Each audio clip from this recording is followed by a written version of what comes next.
সৌদিতে কাবার আদলে স্টেজ বানিয়ে সেখানে পর্ণ নায়িকাদের নিয়ে এসে নাচাইল। আমেরিকান যারা পর্ণ মুভি করে এবং যত প্রকার অশ্লীলতাকে ছাড়িয়ে গেছে, মানে অশ্লীলতার সীমারেখা ছাড়িয়ে গেছে, সেই সমস্ত বেশ্যা মহিলাদেরকে নিয়ে এসে নবীর রাষ্ট্রে নাচালো। তার মানে এরা আবার জাহিলিয়াতের দিকে ফিরে যাচ্ছে। সৌদি এমন একটি রাষ্ট্র ছিল যে রাষ্ট্রটা পৃথিবীর সবচেয়ে নিকৃষ্ট জাতি ছিল, যারা আল্লাহর ঘর কাবায় উলঙ্গ হয়ে নারী পুরুষ একসাথে তপ করত, যারা মানবতাবোধ ভুলে গেছিল, যারা পৃথিবীর সবচেয়ে জাহিল।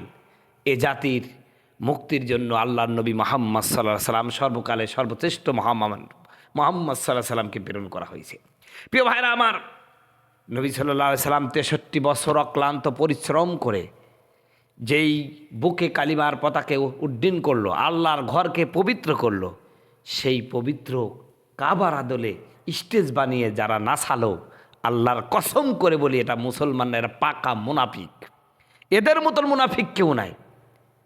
বর্তমান সৌদি যে প্রশাসন, এরা সব শালা পাক্কা মুনাফিক।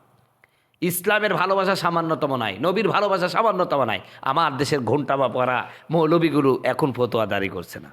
ওদের ফতোয়া হলো রফাদাইন করবে কি করবে না, তারাবি 20 টাকাত পড়বে কি 8 টাকাত পড়বে, এই নিয়ে ফতোয়া ওদের। অথচ এই সমস্ত কুলাঙ্গারপনাদের বিরুদ্ধে তাদের কোনো ফতোয়া নাই। আছে নাকি? কোনো ফতোয়া নাই। আস্তাগফিরুল্লাহ। প্রিয় ভাইরা আমার, সৌদি আরবটা পুরো জাহিলিয়াতের সাম্রাজ্যে ঢুকে যাবে ইসলামের মানে কেয়ামতের পূর্ব মুহূর্তে। আজকে সেই আলামতটাই প্রকাশ পেতে যাচ্ছে।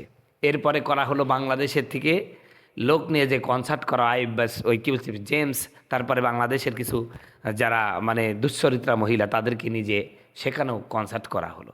সি সৌদি আরব মনে হচ্ছে এখন মানে গোটা পৃথিবীর মধ্যে রঙ্গমঞ্চ, যত প্রকার অশ্লীল কাজের রাজধানী এখন সৌদি আরবে পরিণত হয়েছে। সি আইপিএলের নিলামও সেখানে হয়েছে। নাউজুবিল্লাহ মিন যালিক। আল্লাহ এদের হেদায়েত দান করো, আর হেদায়েত না থাকলে এদেরকে গজব নাজিল করে ধ্বংস করে দাও। সৌদির বুঝছি না, সৌদির নাগরিকরা কী করছে? তোমাদের প্রতি কি আল্লাহর ভালোবাসা নেই, রসুলের প্রেম নেই? এই বদমাইশকে কেন উৎখাত করছেন না? এই বিন সালমানের মতন বদমাইশ যদি বাংলাদেশে এরম মানে সৌদিতে এরম 15 বছর 20 বছর থাকে, তাহলে পুরা সৌদিটা আমেরিকার চেয়েও বেশি অকাম কোকামের অঙ্গরাজ্যে পরিণত হবে, এতে কোনো সন্দেহ নাই।